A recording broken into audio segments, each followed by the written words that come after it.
Oke, oke. Jadi buat Tribuners yang belum tahu ini, Dara ini merupakan penggagas petisi tagar KPI jangan urusin Netflix. Wow. Ya, Apa yang membuat Dara mencetuskan dari petisi tersebut?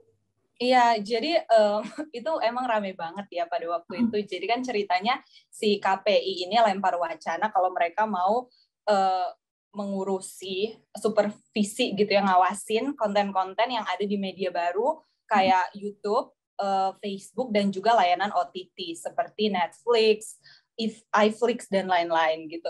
Dan di situ kita kaget karena aduh kita tahulah kinerja KPI selama ini di mengawasi TV nasional aja seperti apa gitu kan, sinetron azab segala macam masih banyak, kenapa dia mau merambah ke hal-hal yang bukan tugas dia, kenapa dia mau awasin gitu. Dan saya kan S1-nya itu memang pendidikannya kajian media gitu kan, jadi kayak gatel aja sih kok ada sih KPI ini lempar wacana yang aneh-aneh seperti itu gitu kan. Jadi ya berangkat dari situ emang kegelisahan aja sih. Dan saya punya beberapa teman yang juga merupakan konten kreator dan juga para pembuat film gitu ya, kita memang dekat gitu. Dan mereka khawatir sekali kalau misalnya itu diawasi terus, ya kreativitas mereka akan terhambat gitu. Gimana kita bisa bikin karya kalau sangat-sangat dibatasin kan, banyak hal yang nggak boleh gitu. Dan saya juga ya pada akhirnya balik ke evaluasi kinerja KPI-nya gitu loh, ketika mereka membiarkan SpongeBob dan patung disensor meskipun mereka selalu bilang itu kerjaan film, bukan kerjaan film tapi kerjaan stasiun TV, but there's something wrong di sana sampai itu terjadi gitu kan. Kenapa Anda sebagai regulator nggak lebih tegas atau mensosialisasikan dengan lebih baik kepada TV supaya mereka nggak ketakutan gitu.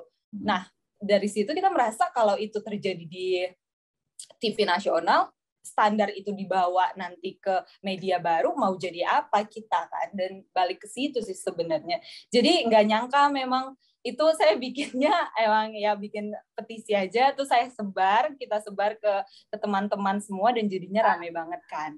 Wow. Dan ya Jadi kalau dilihat dulu itu petisinya sampai ditandatangani oleh lebih dari 70.000 orang, iya kan? iya, yang terakhir ketika kita menyatakan kemenangan itu 114.000 tanda tangan. Dan saya senang banget karena itu nggak berhenti di online pada waktu itu, tapi juga kita bikin aktivitas di offline-nya. Kita beneran demo ke kantor KPI, kita bawa semua spanduk karton gitu untuk kita beneran nunjukin foto-foto KPI yang dia sensor SpongeBob. Itu seru banget dan ternyata banyak yang datang, rame banget yang datang. Dan tim change.org-nya juga sangat support kita, mereka bantuin segala macam dan rame. Dan beneran kita akhirnya menyerahkan petisi itu ketika dia masih 70.000 tanda tangannya, dan abis itu kita diterima langsung sama ketua KPI-nya kan, salah satu ketuanya gitu.